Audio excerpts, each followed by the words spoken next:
अस्सलाम वालेकुम dear students. जैसा कि आप लोग जानते हैं कि हम अकाउंटिंग का चैप्टर कर रहे हैं जिसका नाम है कैपिटल एंड रेवेन्यू। इस चैप्टर के अंदर हमने बताना होता है कि कौन सी आइटम कैपिटल है और कौन सी आइटम रेवेन्यू है रीजन के साथ। आज अभी हमारे पास जो क्वेश्चन है वो लाहौर बोर्ड का क्वेश्चन है। हुमायूं चौधरी की बुक के ऊपर बोर्ड के जो क्वेश्चन दिए हुए हैं उनमें लाहौर बोर्ड का क्वेश्चन है, question number 6। Classify the following into capital और रेवेन्यू। मंदरजा झैल को कैपिटल या रेवेन्यू में क्लासिफाई करें।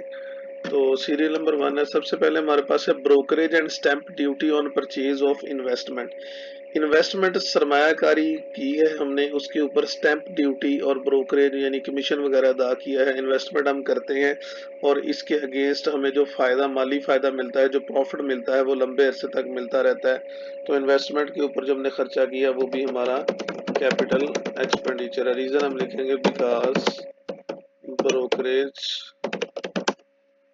ऑन, बस शॉर्ट कर दें, purchase of investment is of non recurring या non routine nature and provides benefits for more than 1 year. अच्छा जी, उसके बाद हमारे पास सेकंड है wages paid on erection of machinery. Machinery की इरेक्शन के ऊपर हमने वेजेस पे किए हैं। तो मशीनरी हमारा फिक्स एसेट है, हमने एक दफा मशीनरी लगा ली है, इसने हमें लंबे अरसे तक फायदे देते रहना है। तो ये हमारा कैपिटल एक्सपेंडिचर भी है, चूंकि पे कर दिया है तो ये हमारा कैपिटल पेमेंट भी है। कैपिटल एक्सपेंडिचर और कैपिटल पेमेंट, और हम लिखेंगे because wages paid on erection of machinery. Reason लिखने का तरीका ये होता है कि आप बिकॉज लिखें, बिकॉज के बाद जो ट्रांजैक्शन की स्टेटमेंट है वही स्टेटमेंट लिखें, और अगर कैपिटल है तो आगे लिख लें is of non recurring nature and provides benefits for more than 1 year. Number 3 की तरफ बढ़ते हैं। Amount spent on uniform of the staff, ये पहले भी हम कर चुके हैं, हमारा रेवेन्यू एक्सपेंडिचर है। रीजन लिखेंगे because amount spent on the uniform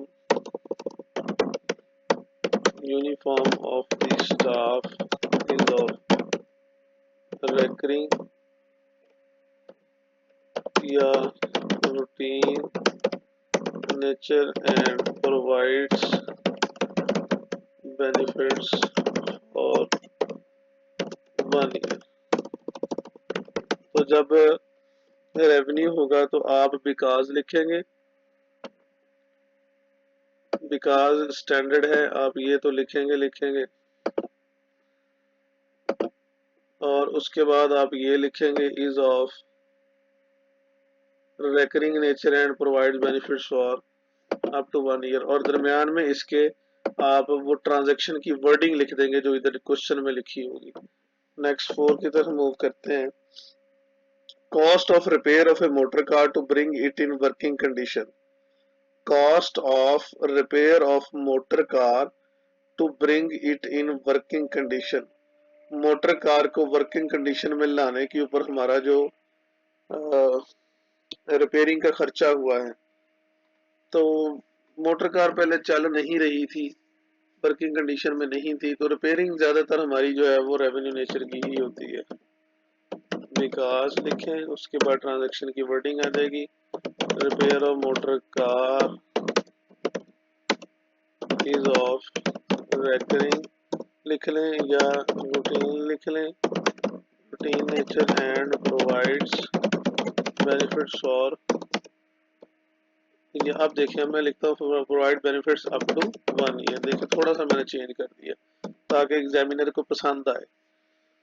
repair cost of furniture, तो फर्नीचर की रिपेयरिंग कॉस्ट ये भी हमारा रेवेन्यू एक्सपेंडिचर है। बिकॉज ट्रांजैक्शन की wording repair of furniture is of recurring nature and provides benefits up to 1 year. उसके बाद 6 की तरफ मूव करते हैं। Carriage sorry, cost of goodwill purchase. Goodwill होता है किसी बिजनेस की अच्छी साख। अच्छी साख ने आपको कारोबार में लंबे अरसे तक फायदे देने होते हैं। तो आपने किसी दूसरे बिजनेस की गुडविल खरीद ली है, किसी दूसरे बिजनेस का अच्छा नाम आपने खरीद लिया है, तो इसने आपको लंबे अरसे तक के लिए फायदे देने हैं, तो ये आपका कैपिटल एक्सपेंडिचर है। कैपिटल पेमेंट भी लिख सकते हैं आप इसको। तो लिखूंगा बिकॉज ट्रांजैक्शन की वर्डिंग वही, cost of goodwill purchase is of non recurring nature and provides benefits for more than 1 year। अच्छा देखिए, गुडविल क्या होती है, जैसे मैंने भी बताया, किसी कारोबार की अच्छी साख, कस्टमर्स के दरमियान, कस्टमर्स की मबैन, ग्राहकों के मबैन अच्छी साख होना, अच्छी रिप्यूट होना। तो कॉस्ट ऑफ गुडविल परचेज का मतलब है किसी और बिजनेस का अच्छा नाम था, कोई और बिजनेस था जिसकी साख अच्छी थी, उसकी रेपुटेशन अच्छी थी, आपने उसकी रेपुटेशन खरीद ली, यानी आपने उसका नाम ही खरीद लिया, या आपने शो करवा दिया कि आप उनके साथ लिंक करके काम कर रहे हैं, तो ऐसे को कहते हैं कि गुडविल परचेज करना। तो हमारा कैपिटल एक्सपेंडिचर, और गुडविल हमारा फिक्स एसेट होता है। उसके बाद हम 7 की तरफ बढ़ते हैं। कैरेज किराया पेड अदा किया, तो ये पेमेंट है। On purchase of goods, goods की परचेज पर हमने किराया अदा किया, तो गुड्स परचेज करना हमारा रूटीन नेचर का काम है, तो इसके ऊपर जो खर्चा है वो हमारा रेवेन्यू एक्सपेंडिचर भी और रेवेन्यू पेमेंट भी है। रेवेन्यू एक्सपेंडिचर, चूंकि ये हम पे कर चुके हैं, तो ये हमारा रेवेन्यू पेमेंट भी है। आप इसे रेवेन्यू पेमेंट भी लिख दें, तो रेवेन्यू एक्सपेंडिचर भी लिख दें, रेवेन्यू पेमेंट लिख दें, दोनों में से एक भी लिख दें, बात ठीक है। बच्चे कंफ्यूज हो जाते हैं कि एक्सपेंडिचर कब लिखना है, पेमेंट कब लिखना है। एक्सपेंडिचर की ही पेमेंट की जाती है, तो आप एक्सपेंडिचर को पेमेंट भी लिख सकते हैं। अगर उसने स्पेसिफिकली वर्ड यूज कर दिया है पेड का, तब तो आप पेमेंट ही लिखें, दोनों भी लिख दें, कोई मसला नहीं है। तो लिखूंगा बिकॉज